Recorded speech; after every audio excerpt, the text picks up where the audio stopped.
अस्सलाम वालेकुम। मैं हूं आपका मेज़बान वक़ार अहमद और मैं आपको खुशामद कहता हूं अपने रोज़ाना के पॉडकास्ट आज की मगरबी दहशतगर्दी में, जहां पे हम जायज़ा लेते हैं दिन भर में रहनुमा होने वाले मगरबी इस्लामियत, दहशतगर्दी और मुनाफ़िक़त के वाक़यात का। आज की जो पहली सुर्ख़ी मैं आपके सामने पेश करना चाहूँगा, उसका ताल्लुक गज़ा से है कि आज फिर से इसराइली जारियत जारी रहती है, कत्लेआम जारी रहता है और आज कम से कम 50 लोगों को शहीद कर दिया गया है। बेशतर उनमें से वो लोग थे जो कि गज़ा ह्यूमैनिटेरियन फ़ाउंडेशन, जो कि इसराइली अमरीकी ये इमदादी ख़ेमा लगता है, वहाँ पे खाने के मुंतज़िर थे। उन लोगों को कतारों में उनको गोलियाँ मार दी गईं। अब अगली जो बात हर किसी के ज़बान पे चल रही है गज़ा से मुतालिक, वो यही है कि क्या इस हफ़्ते अब जंगबंदी का मुआहदा तय पाने वाला है। अभी हमारे पास हमास की तरफ से एक बयान आया है, जहाँ पे उन्होंने एक इस राय का इज़हार करा है कि उसको संजीदगी से पढ़ रहे हैं और संजीदगी से समझने की कोशिश कर रहे हैं। और अब पीर के रोज़ जो इसराइली वज़ीर-ए-आज़म हैं बेंजामिन नेतन्याहू, उनकी एक पहले से ही से तय हुई हुई मुलाकात है अमरीकी सदर डोनाल्ड ट्रंप के साथ, जहाँ पे वो अमेरिका के अंदर सफ़र करेंगे। इस बात के बावजूद कि इंटरनेशनल क्रिमिनल कोर्ट ने उनके लिए एक अरेस्ट वारंट जारी करे हुए हैं। अब अमेरिका तो दुनिया भर के कानून को मानता नहीं है। बेंजामिन नेतन्याहू को वहाँ पे गिरफ़्तार तो नहीं करा जाएगा, लेकिन अब इस बात की तवक्को की जा रही है डोनाल्ड ट्रंप साहब की जानिब से कि वो बेंजामिन नेतन्याहू से एक सख्त मिजाजी से बात करने वाले हैं। और ये मेरे ख़्याल से सिर्फ़ एक ये टोपी ड्रामा है, एक इमेज बनाना है मिस्टर डोनाल्ड ट्रंप की कि वो असल में कोई जंगबंदी चाहते हैं, असल में वो मुसलमानों का कत्ल नहीं करना चाहते। लेकिन दर-ए-हकीकत अगर आप अभी इस हफ़्ते की आप पेंटागन की स्पेंडिंग को देखें, तो आपको नज़र आएगा कुछ $540 मिलियन मज़ीद दिए गए हैं इसराइल को। इसराइल की अस्करी इमदाद में उनको मिज़ल्स, उनको हथियार, उनको बम बारूद सब दिया जा रहा है, ताकि गज़ा के अंदर वो सुकून से कत्लेआम करते रहें। अब दरअसल मसला क्या है मिस्टर डोनाल्ड ट्रंप का? डोनाल्ड ट्रंप का मसला ये है कि वो मुकामी सियासत में अभी उन्होंने एक बड़ी फ़तह हासिल करी है। उनका एक बिल था, बिग ब्यूटीफुल बिल, जिसके तहत उन्होंने तकरीबन वहाँ के जो मुकामी सियासी जो तनसीबात है, उनको तोड़ दिया है, उनको मरोड़ दिया है। उनको सिर्फ़ और सिर्फ़ गोरे में और अमीर में और गरीब में फ़र्क करने के लिए उसने एक सिस्टम बनाने की कोशिश कर रहा है वहाँ पे। इसको एक बड़ी फ़तह हुई है वहाँ पे। उसके बाद अगर देखा जाए, तो वो ये समझ रहा है कि ईरान के ऊपर जो उन्होंने गैरकानूनी हमला करा है, उनके ऊपर 17 बंकर बस्टर बम गिराए उनके जौहरी तनसीबात पे, तो वहाँ पे भी अमेरिका की बड़ी जीत है। तो अगर इस तसलसल में देखा जाए, तो मिस्टर डोनाल्ड ट्रंप बड़े आजकल कॉन्फिडेंस से चल रहे हैं, बड़े कॉन्फिडेंस से आगे-पीछे बातें कर रहे हैं कि मैं दुनिया का एक तरह से बादशाह बना बैठा हूँ कि मैं जो बोलता हूँ वो हो जाता है। तो उसके साथ-साथ वो दुनिया को ये इमेज भी देना चाहते हैं, जो वो नोबेल पीस प्राइज़ रखने के जो ख्वाब रखते हैं, कि अब वो गज़ा के अंदर जंगबंदी ज़बरदस्ती उन पे मुसल्लत कर दी जाए, चाहे वो जंगबंदी होनी चाहिए या नहीं होनी चाहिए। या जंगबंदी की जो शराइत हैं, क्या वो इंसाफ पे मबनी भी हैं या नहीं है। लेकिन वो बस चाहते हैं कि जंगबंदी हो जाए, ताकि मेरा नाम अब नोबेल पीस प्राइज़ के लिए चढ़ा दिया जाए। चूँकि अभी पाकिस्तानी हुकूमत की जानिब से एक बयान भी आया था कि वो मिस्टर डोनाल्ड ट्रंप को नोबेल पीस प्राइज़ का एक उम्मीदवार खड़ा करना चाहते हैं।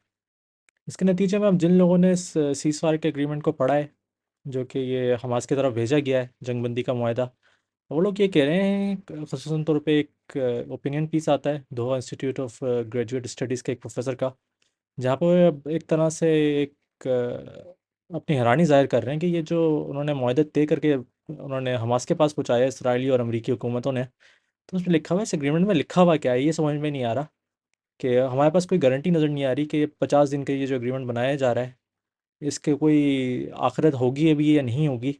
उसके ऊपर जो ज़बान इस्तेमाल की गई है, वो बहुत ही ज़्यादा वेग ज़बान इस्तेमाल की गई है कि नहीं पता कि क्या अलबत्ता क्या इसराइली फ़ौजी गज़ा के अंदर ही रहेंगे या वो गज़ा से बाहर चले जाएँगे। इसी तरह से ज़बान इस्तेमाल की गई है कि आगे जाके जो प्रिज़नर्स को और जो होस्टेजेस को रिलीज़ किया जा रहा है, तो क्या उनके क्या उसके लिए किस तरह की वो तनसीबात बनाना चाहते हैं, तो इस बारे में भी कोई लैंग्वेज नहीं है। इस बार उस मुआहदे में ये भी नहीं लिखा हुआ कि इस जंग को मुकम्मल तौर पर परमानेंटली ख़त्म कर दिया जाएगा। ये एक तवक्को नहीं रखी जा सकती इसराइल की जानिब से। तो हम पिछले 3 या 4 दिनों से मुसलसल देख रहे हैं कि हर रोज़ 100-100 लोगों को मार दिया जाता है। आज गालिबन कुछ 50 से ज़्यादा ज़्यादा शहादतें हुई हैं। तो हमास के ऊपर एक प्रेशर फेंका जा रहा है, एक प्रेशर उनके ऊपर दबाया जा रहा है कि जिस तरह के हमने एग्रीमेंट लिख के दे दिया है, जो ये मुसल्लत कर दिया है, अब तुम कबूल करो। मिस्टर डोनाल्ड ट्रंप को अपना नोबेल पीस प्राइज़ चाहिए और उनको नहीं मिला, तो उनकी तरफ से वार्निंग आ गई है डोनाल्ड ट्रंप के साथ जानिब से कि ये हमारी आखिरी ऑफ़र है, अगर इसको कबूल नहीं करा, तो हम तुम्हें तबाह कर देंगे, हम तुम्हें नेस्त-ए-नाबूद कर देंगे। हमास की जानिब से हमास के पास अपना कोई ज़्यादा ऑप्शंस बच नहीं रहे। मेरे ख्याल से तो वो एक्सेप्ट करना चाहते हैं इस सीज़ फायर को, लेकिन कोई भी इस तरह के तर्ज पे बना हुआ एक जंगबंदी के माहदे को तय कर रहा है, उस पर साइन कर रहा है, तो ऑलरेडी अपना मौत का सर्टिफिकेट लिख के जा रहा है। क्योंकि अगर जिस हालत में, जिस हुलिया में इस सीज़ फायर को बोला जा रहा है, जंगबंदी का माहदा बनाया जा रहा है, वो सिर्फ और सिर्फ इसराइल के हामी में है, इसराइल के फेवर में है, और उसमें सिर्फ और सिर्फ गज़ा के लोगों का मज़ीद नुकसान ही है और कुछ भी नहीं है। एक बड़ा मौक़िफ़ जो कि हमास की जानिब से रहा है इन जंगबंदी के मुआहदों के मुताबिक, वो यही है कि वो कभी भी अपने हथियारों को नहीं गिराएंगे, कभी अपने हथियार नहीं छोड़ेंगे। और जो कि एक मगरबी दुनिया की और एक इसराइली हुकूमत की एक बहुत बड़ी मांग है। उसके साथ साथ ये भी डिमांड किया जा रहा है हमास के लिए कि हमास अपने तमाम सरबराहान को गज़ा से लेकर बाहर चले जाएगा और गज़ा को मुकम्मल तौर पर खाली कर देगा। अलबत्ता इससे पहले की जो जंगबंदी के माहे हुए थे, उनमें हमेशा यही बात हुई थी कि इसराइल की हुकूमत यही चाह रही थी कि हमास ही वहाँ की गवर्नमेंट को संभालें, वहाँ की हुकूमत को संभालें, और हम वहाँ की हुकूमत को नहीं लेना चाहते। अभी रिसेंटली कुछ ही दिनों पहले बेंजामिन नेतन्याहू का एक बयान आता है जिसमें वो बोलते हैं कि अब जो जंगबंदी का माहदा हम तशकील देने जा रहे हैं और जो मुसल्लत करने वाले हैं गज़ा के ऊपर, उसमें किसी भी किस्म का हमास का नामो निशान नहीं रहेगा। तो अब ये जंगबंदी का माहदा ये जो हो रहा है, ये एक कड़वा घूंट जैसा महसूस हो रहा है कि अगर इस मौजूदा हालत में हमास को इसको कबूल करना पड़ा, तो क्या हमास अपने आप को मुकम्मल तौर पर ख़त्म कर देगा? और इसका फिर मतन क्या रहेगा? इसका क्या जद्दोजहद की क्या सवाल उठेगा फिर आगे जाके, कि क्या गज़ा के ऊपर मुकम्मल तौर पर इसराइली कब्ज़ा होने वाला है, कि या फिर ये फ़लस्तीन का एक ये बहुत बड़ा टुकड़ा जो कि हमेशा के लिए अब ज़म होने वाला है, जिस तरह बाकी फ़लस्तीन ज़म हो चुका है इसराइल के अंदर 1948 से। इस जंगबंदी के माहदे से मुतालिक इसराइल के चैनल 14 पे एक इंकशाफ आता है, जहाँ पे वो बताते हैं कि इसराइल की जो रियासत है, इसराइल की जो इस्टेब्लिशमेंट है, उन्होंने मिस्टर डोनाल्ड ट्रंप के साथ एक बैकडोर, एक सीक्रेट मीटिंग करी है। उन्होंने एक अरेंजमेंट तय करी है, जिसके तहत अमेरिका जो है ये जंगबंदी के माहदे पे अपना एक साइड लेटर लेके आ रहा है, जहाँ पे मुकम्मल तौर पर ये इजाज़त मिलेगी इसराइल की हुकूमत को कि अगर वो देखें कि हमास जंगबंदी के माहदे को पूरा नहीं कर रहा, इसके अखलाकियात को पूरा नहीं कर रहा, तो उसके नतीजे में इसराइल के पास ये मुकम्मल तौर पर हक़ होगा कि वो जंगबंदी को तोड़ सके और हमला कर सके। तो एक ये रविश देखी जा रही है, इसराइल की जानिब से ज़िद है कि हमें एक परमानेंट सीज़ फायर नहीं चाहिए, हमें एक परमानेंट जंगबंदी नहीं चाहिए, बल्कि हमें सिर्फ 60 दिन के लिए जंगबंदी देना चाह रहे हैं। और मेरे ख्याल से, जहाँ तक मेरी अपनी ज़ाती राय है, वो सिर्फ ये है कि उनको 60 दिन तक इतना वक्त चाहिए कि अभी अमेरिका के पास हथियार बिल्कुल मुकम्मल तौर पर ख़त्म हो चुके हैं, उनके स्टॉक्स डिप्लीट हो चुके हैं। अगर आप पिछले 3 या 4 सालों में देखें, तो पहले यूक्रेन को उन्होंने बेतहाशा इमदाद दी, बेतहाशा इसराइल को इमदाद देते आ रहे हैं 1.5 साल से। अमेरिका ने अपने जो GBU बंकर बस्टर बम से, जिनके उनके पास से 20 थे, उन्होंने 17 ईरान के ऊपर इस्तेमाल कर दिए। तो अब 60 दिन तक ये कोशिश होगी इसराइल की और अमेरिका की कि दोबारा से अपने हथियारों को, स्टॉक्स को रिप्लेनिश कर सकें, ताकि फिर से एक ये जंगबंदी का मुआहदा तोड़ के कत्लेआम का एक नया सिलसिला शुरू हो सके। आज की जो अगली सुर्खी आपके सामने पेश करना चाहूँगा, उसका ताल्लुक अमेरिका से और इसराइल से, कि अमेरिका के अंदर कुछ उनके मजलिस शुरा के अरकान, जिनमें डेमोक्रेट पार्टी के भी लोग हैं, जिनमें रिपब्लिकन पार्टी के भी लोग हैं, और वो ये डिमांड पेश कर रहे हैं अपने सदर डोनाल्ड ट्रंप को कि आपने जो जहाज़ों का इस्तेमाल करा है, जो आपने हथियारों का इस्तेमाल करा है ईरान के ऊपर हमला करने के लिए, आपको चाहिए कि वो जहाज़ अब इसराइल के हवाले कर दिए जाएँ, ताकि ईरान के ऊपर एक हमेशा खौफ मंडराता रहे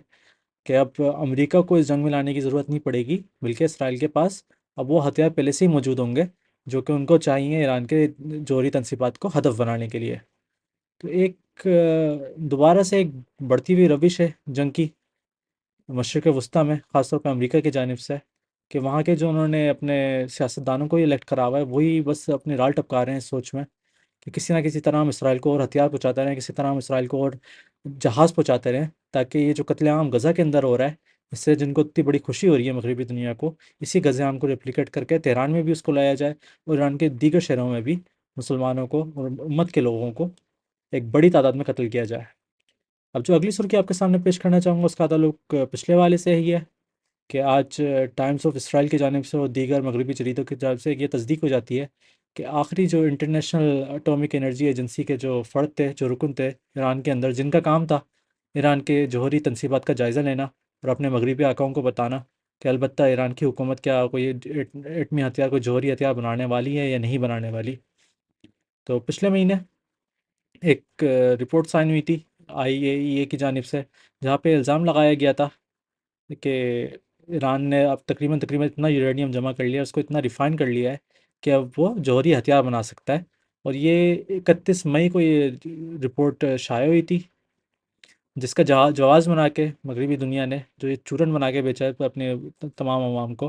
कि आईएईए ने हमारे ऊपर हमें ये सबूत दे दिया है कि ईरान ने जौहरी हथियार बना लिए हैं, और अब हम ईरान के ऊपर हमला शुरू करने वाले हैं। इस बात के बावजूद कि अभी भी उनके पास कोई ठोस शवाहिद, कोई ठोस सबूत नहीं थे। ये वही हरकतें हैं, ये वही हालात हैं जो कि इराक़ के साथ किए गए, कि वही रोना डालना कि सद्दाम हुसैन के पास जौहरी हथियार हैं, सद्दाम हुसैन के पास वेपन्स ऑफ मास डिस्ट्रक्शन है, जो कि कभी पेश नहीं हुए, सामने नहीं आए। यही हालत अब ईरान के साथ करने जा रहे हैं, वो करना चाह रहे हैं कि अब ईरान को किस तरह तोड़ें और किस तरह मरोड़ें। अब ईरान की हुकूमत से यही मौक़िफ़ आ रहा है कि हम किसी भी किस्म का अब इंटरनेशनल एटॉमिक एनर्जी एजेंसी से कोई बात नहीं करेंगे। उनकी अपनी मजलिस शुरा ने एक कानून पास करा है, जिसके तहत ईरान की हुकूमत को, ईरान की रियासत को अब ये इजाज़त नहीं होगी कि वो इस जो अपनी जौहरी तनसीबात की इंस्पेक्शन करवाए आईएईए से। तो मतलब अब इसराइली हुकूमत और मगरबी हुकूमतें इस बात की आड़ में दोबारा से कोई ना कोई हमला लेने का पंगा ले सकती हैं, कि इन्होंने अब जायज़ा नहीं देने दे रहे, अब इन्होंने हथियार बना लिए हैं, अपने लोगों को डराएंगे, धमकाएंगे, एक जस्टिफिकेशन पैदा करेंगे जंग की, एक कंसेंट पैदा करेंगे, और उसके बाद फिर से ईरान के ऊपर हमला करेंगे। आज की जो अगली सुर्खी आपके सामने पेश करना चाहता हूँ, वो फिर अब गज़ा से और इसराइल से, कि इसराइल के हुकूमत की जानिब से इसराइल की आर्मी रेडियो को एक कुछ अदाद शुमार मिलते हैं, जो कि वो अपने लोगों को, सुनने वालों को बताते हैं, उनको शाये करते हैं, जिनमें बताया जाता है कि 2023 के 7 अक्टूबर से माज़रत 27 अक्टूबर से अब तक कुछ 72 उनके फ़ौजी हैं जो कि ऑपरेशनल इंसिडेंट्स में मारे जा चुके हैं। अगर आप अदाद शुमार को मुकम्मल तौर पर जोड़ें 7 अक्टूबर 2023 से, तो कुछ इसराइल के 882 फ़ौजी हैं जो कि मर चुके हैं, और 6032 ऐसे हैं जो कि इस जंग में हिस्सा लेते हुए, इस कत्ले-आम में हिस्सा लेते हुए ज़ख्मी हो चुके हैं। तो आप एक ये डिस्क्रिपेंसी देख सकते हैं, आप इतना बड़ा फ़र्क देख सकते हैं कि कहाँ पे इन लोगों ने 2 लाख या 3 लाख से ज़्यादा इसराइल ने गज़ा के अंदर निहत्तों को मार दिया है। लेकिन अगर उनकी अपनी फ़ौजी लॉसेस को देखा जाए, अपने उनके कत्ल को देखा जाए, तो उनको नज़र आएगा कि आप सिर्फ़ और सिर्फ 800 और तकरीबन तकरीबन 900 उन लोगों के फ़ौजी हैं जो कि मरे हैं पिछले 1.5 साल के अंदर। तो इसराइल के ऊपर कोई पॉलिटिकल प्रेशर नहीं है इतना बड़ा, कोई वाज़ह कोई अस्करी प्रेशर नहीं है, क्योंकि उनके फ़ौजी कहीं जा नहीं रहे, और बड़ी आसानी से मगरबी दुनिया के मुकम्मल सपोर्ट में, उनकी गोद में रहते हुए इसराइली फ़ौज वहाँ पे कत्लेआम कर रही है। जिस तरह हमने कल इस बात की सुर्खी आपके सामने पेश करी थी कि यूक्रेन ने रूस के कुर्स्क सूबे के अंदर एक बड़े आला दर्जे के उनके अस्करी ऑफिसर को उन्होंने कत्ल कर दिया। उसके नतीजे में हमने यही सोचा था कि जिस तरह से मुसलसल तौर पर हमले हो रहे हैं उनकी दारुल-हुकूमत कीव में रूस की जानिब से, उनमें शिद्दत और आएगी। तो आज मिस्टर डोनाल्ड ट्रंप ने एक कॉल करी थी रूस के सदर व्लादिमीर पुतिन को, उनको ये दावत देने के लिए कि इस जंग को किसी तरह जंगबंदी के अंदर तब्दील कर दिया जाए। लेकिन उसके नतीजे में उसके कुछ मिनटों के बाद ही, 1 घंटे के बाद ही रूस की जानिब से यूक्रेन की दारुल-हुकूमत कीव में बहुत बड़ी तादाद में मिसाइल्स बरसाए जाते हैं, ड्रोन्स बरसाए जाते हैं, और एक खौफ का माहौल तारी हो गया है कीव के अंदर, ख़ास तौर पे मगरबी यूरोप के अंदर, कि हम अब देख सकते हैं कि पिछले 1.5 साल से, 2 साल से जो लगातार कीव के ऊपर हमले होते हैं, वहाँ पे वो मौजूद अमेरिकन जो एयर डिफेंस सिस्टम है, उनके पास जो पैट्रियट सिस्टम्स हैं, वो उनको काफ़ी मौसर तरीके से, काफ़ी अच्छे तरीके से रूस के मिसाइल्स को रोक देते हैं। लेकिन हमने इस गुज़िश्ता हफ़्ते के अंदर हमने लगातार देखा, फुटेज इस तरह की आ रही है, और इस सबूत से आ रही है, इस नौइयत की आ रही है, कि हम देख सकते हैं कि यूक्रेन के अंदर एयर डिफेंस मिसाइल्स अब काम करना बंद कर दिए हैं, जिसका नतीजा, जिसकी वजह यही बताई जा रही है कि अमेरिका ने यूक्रेन को हथियार देना बंद कर दिए हैं। हमारे पास कुछ तस्दीकी रिपोर्ट्स आई हैं मगरबी मीडिया से। परसों तक तो ये था कि सिर्फ़ और सिर्फ एयर डिफेंस मिसाइल से जिनको रोक दिया गया है, पैट्रियट मिसाइल से जिनको रोक दिया गया है, बल्कि अब ये बात भी की जा रही है कि अब छोटे नौइयत के जो मिसाइल्स हैं, air defence systems, offensive systems, और बिलखुसूस जो नेटो का एक बड़ा एक मशहूर स्टैंडर्ड है, 155 मिलीमीटर आर्टिलरी शेल्स, जो कि नेटो के पास खुद के पास नहीं थे, अमेरिका के पास खुद ख़त्म हो गए थे। अमेरिका ने ज़बरदस्ती पाकिस्तान से लेके यूक्रेन को दिए थे। उसके बाद हमें कुछ रिपोर्ट्स ऐसी भी आई थी कि पाकिस्तान ऑर्डिनेंस फैक्ट्री को ये हुक्म दिया गया है कि वो 155 मिलीमीटर के जो शेल्स हैं नेटो स्टैंडर्ड पे बने हुए, ये यूक्रेन के ऊपर फ़राहम की जाएँ। अभी पाकिस्तान और इंडिया के दरमियान जो अभी मई में एक हालात कशीदा हुए थे, उस वक्त एक बड़ी ये कंसर्न थी मिलिट्री एक्सपर्ट्स में, अस्करी एक्सपर्ट्स में, कि पाकिस्तान के पास आर्टिलरी शेल्स की एक कमी है, क्योंकि वो मुसलसल तौर पर अमेरिका को वो दे रहे हैं। अमेरिका फिर उनको यूक्रेन को फ़राहम कर रहा है। अब हम देख रहे हैं कि अमेरिका ने और मगरबी दुनिया ने मुकम्मल तौर पर यूक्रेन को इस्तेमाल करके उनको एक किनारे पे फेंक दिया है। उनकी दारुल-हुकूमत अब जल रही है, आग में बरस रही है। और जो अमरीकी अब जो बयान आ रहे हैं, जो बयानिया बनाया जा रहा है उनकी जानिब से, वो यही है कि यूक्रेन को चाहिए कि या तो अपना खुद लड़े या अपना ख़र्चा खुद करे, कि वो हम इस काबिल नहीं रहे कि हम अपने हथियार अब इसराइल को भी दें, यूक्रेन को भी दें। तो हम ज़्यादा बेहतर समझेंगे कि हम इसराइल को दे दें, क्योंकि वहाँ पे कम से कम ज़्यादा हलाकतें होती हैं, वहाँ पे कम से कम एक मज़ेदार एक दिखने वाला एक कत्लेआम चल रहा है। यहाँ पे मैं अपने पॉडकास्ट से इख्तिताम करता हूँ। उम्मीद है आपको मेरा काम पसंद आया, और अगर आपको पसंद आया तो वीडियो को लाइक करें, चैनल को सब्सक्राइब करें। अल्लाह हाफ़िज़।